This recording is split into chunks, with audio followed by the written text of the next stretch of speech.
Vamos a seguir trabajando con el ejemplo de equilibrio electrostático. Nos habíamos quedado en el paso 2, que era calcular las magnitudes de las fuerzas, ¿no? Las que necesitábamos eran la 1,2 y la 1,3, pero pues también aprovechando ya la información, calculamos la fuerza 2,3. ¿Para qué necesitábamos estas fuerzas, en particular estas dos? Porque ahora necesitamos calcular las componentes de cada vector de fuerza. ¿A qué se refiere esto? Ustedes recuerden que en la teoría mencionamos que nuestros vectores pues estaban en un plano cartesiano. Aquí pues la forma más fácil de ubicar el plano cartesiano serían estos dos vectores donde ya tengo el ángulo recto. Ya podríamos considerarlo, si yo alargo esta línea un poco más, toda esta línea sería mi eje X, y esta línea igual si la alargáramos en estas dos direcciones sería nuestro eje Y. Es un plano cartesiano en donde estoy situando distintos vectores. Y si ustedes recordarán, pues los puntos en el plano cartesiano tienen dos componentes, tienen el componente en X y el componente Y. Para formar un punto en el plano cartesiano yo tengo dos entradas, la X y la Y. Entonces básicamente a eso se refiere cuando quiero decir componentes de cada vector, que tiene una parte en X y tiene una parte en Y. Cada una de estas líneas tiene una parte en X y una parte en Y. Estas las vamos a calcular a partir de las siguientes fórmulas. Estas pues yo se las estoy aquí poniendo por primera vez, no aparecen en el libro, pero son muy útiles para este tipo de ejercicios. Para calcular la componente en X, que le vamos a llamar fuerza en X, hay que multiplicar la fuerza por el coseno del ángulo. Ahorita vamos a hablar de esta parte del ángulo. Y para calcular la fuerza en Y hay que multiplicar la fuerza por seno de ese ángulo. Entonces por eso es importante saber conocer las fuerzas, porque aquí me las está pidiendo para calcular sus componentes. Y así como las fuerzas, pues resulta que también necesito conocer los ángulos. Entonces vamos a empezar con la primera. Tengo, acuérdense, diferentes fuerzas. Vamos a bajar un poquito aquí. Tengo distintas fuerzas, ahorita sí solo me voy a quedar con las que necesito, la fuerza 1, 2 y la fuerza 1, 3. Y cada una de estas fuerzas tiene su componente en X y su componente en Y. Entonces la fuerza 1, 2 en X, esto es notación, vamos a tratar de entender la notación. Me estoy refiriendo a fuerza 1, 2, componente en X. Y entonces, según la fórmula que está escrita aquí, es multiplicar la fuerza, que en este caso pues es la fuerza 1, 2, por coseno del ángulo. La fuerza 1, 2 ya la tenemos, nos dio menos 5.4 por 10 a la 8. Entonces sustituimos menos 5.4 por 10 a la 8 newtons, ¿no? Y eso lo tenemos que multiplicar por coseno del ángulo. Pero ¿cuál es el ángulo entonces para esta figura? Me regreso al diagrama. La fuerza 1, 2 es la que está completamente en horizontal. Y tomando como base el eje X, pues resulta que no tiene ángulo porque está completamente horizontal. Entonces el ángulo sería 0. Para esta fuerza 1, 2, ángulo 0. Entonces aquí vamos a poner que el ángulo es 0 grados. Y para calcular para esa misma fuerza su componente en Y, vuelvo a tomar la información, sería fuerza 1, 2, pero ahora por seno del ángulo, que al sustituir la fuerza 1, 2 sigue siendo menos 5.4 por 10 a la 8 newtons, y lo multiplicamos ahora por seno del ángulo 0. El ángulo sigue siendo el mismo porque la línea sigue siendo horizontal. Entonces calculamos primero la componente en X, menos 5.4 por 10 a la 8 multiplicado por coseno de 0 grados. Me vuelve a quedar el mismo número. En este caso aquí, menos 5.4 por 10 a la 8 es la componente en X. Y su componente en Y sería menos 5.4 por 10 a la 8 multiplicado por seno del ángulo. Me da 0 newtons. Entonces hay que analizar también un poquito esta respuesta. ¿Por qué aquí me quedó otra vez menos 5.4 por 10 a la 8 y aquí me quedó 0?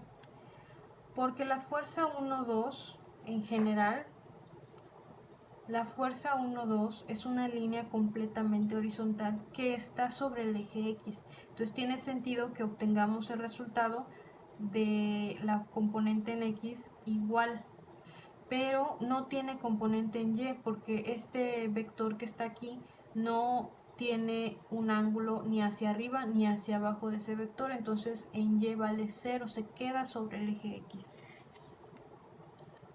Calculamos ahora la fuerza 1, 3 también en sus dos componentes. ¿Qué sucede con la fuerza 1, 3? Que ahora tengo que multiplicar 1, 3 para obtener la componente en X, la fuerza 1, 3 por coseno del ángulo, y para obtener su componente en Y sería el valor de la fuerza 1, 3 por seno del ángulo. Aquí ya vamos a ver a qué se refiere. Fuerza 1, 3 ya la tenemos, es menos 2.88 por 10 a la 9. Entonces ponemos menos 2.88 por 10 a la 9 newtons y lo vamos a multiplicar por coseno del ángulo. ¿Cuál es el ángulo aquí? Fuerza 1, 3. Ahora es un vector hacia abajo que es completamente vertical. ¿Cuál es el ángulo para este vector vertical? Pues si tomo como mi base el eje X positivo, es donde se forma el ángulo recto de mi triángulo rectángulo. Quiere decir que el ángulo vale 90 grados. Entonces aquí ponemos coseno de 90 grados. Y aquí sustituimos también menos 2.88 por 10 a la 9 multiplicado por seno de 90 grados. Tomando menos 2.88 por 10 a la 9 por coseno de 90 nos quedan 0 newtons. Y si hacemos lo mismo pero ahora con seno de 90 nos vuelve a quedar ese mismo valor, menos 2.88 por 10 a la 9 newtons. ¿Okay? Mismo caso, la fuerza 1, 3 es una línea que está completamente ahora en vertical. Quiere decir que la componente en Y sí tiene un valor y fue exactamente el mismo, este que está acá, menos 2.88 por 10 a la 9, pero no tiene componente en X porque no hay inclinación, no hay nada que sugiera que toma un valor para este rango. Está completamente vertical. Por eso en uno nos queda 0 y en el otro nos queda el valor.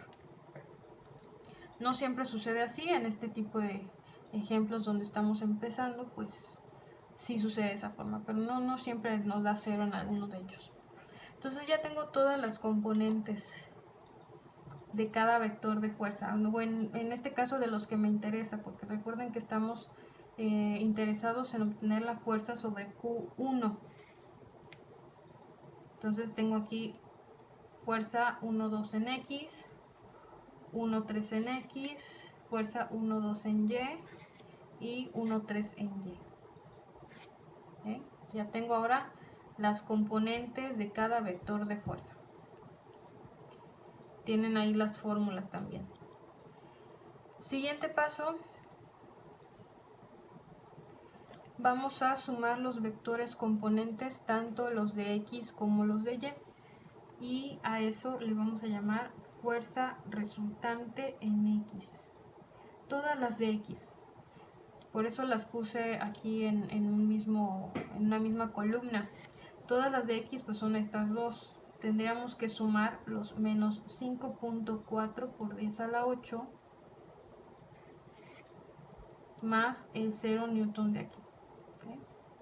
En este caso, este número más este me vuelve a quedar negativo. También ahí cuidado con los signos, o sea, si tengo signos distintos, a lo mejor no es suma, a lo mejor es una resta, ¿no? Pero aquí me queda uno negativo y uno cero, entonces nada más cancelo este y me quedo con los menos 5.4, perdón, menos 5.4 por 10 a la 8 newtons. Hacemos lo mismo con las y's, todas las de y's se suman y a eso lo vamos a llamar fuerza resultante en y, que son los 0 newtons de aquí y los menos 2.88 por 10 a la 9. Pues si tengo doble signo, pues lo más conveniente es usar paréntesis, pero una vez más se cancela el 0 y me quedo con menos 2.88 por 10 a la 9 newtons. Esos son los componentes o los fuerzas resultantes tanto en X como en Y. Se calcula para cada una de las fuerzas su componente en X y su componente en Y, y luego se suman o se restan dependiendo del signo. Entonces aquí van otros dos resultados. Y finalmente obtenemos las magnitudes de fuerza resultante y su dirección. En este diagrama que está aquí tengo tres cargas y siguen la dirección hacia Q1, pero quiero saber cuál es el valor de la fuerza resultante y cuál es el ángulo involucrado en este ejercicio. Entonces hacemos lo siguiente. Aquí ya puse las fórmulas, esas sí están en el libro, donde la fuerza resultante va a ser igual a mi fuerza resultante en X al cuadrado. Entonces, si se dan cuenta, cada paso involucra el anterior, hay que tener mucho cuidado en nuestras respuestas. Fuerza resultante en X es este valor de aquí,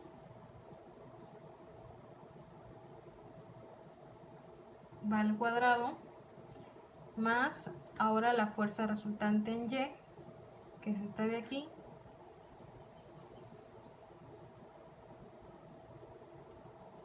también al cuadrado. Y luego de hacer todo eso hay que sacar raíz. Entonces, vamos primero a calcular lo que está dentro de la raíz. Tengo un menos 5.4 por 10 a la 8 elevado al cuadrado más menos 2.88 por 10 a la 9 también al cuadrado. ¿Okay? Nos queda esta cantidad y a este número hay que sacarle raíz. Todo este resultado.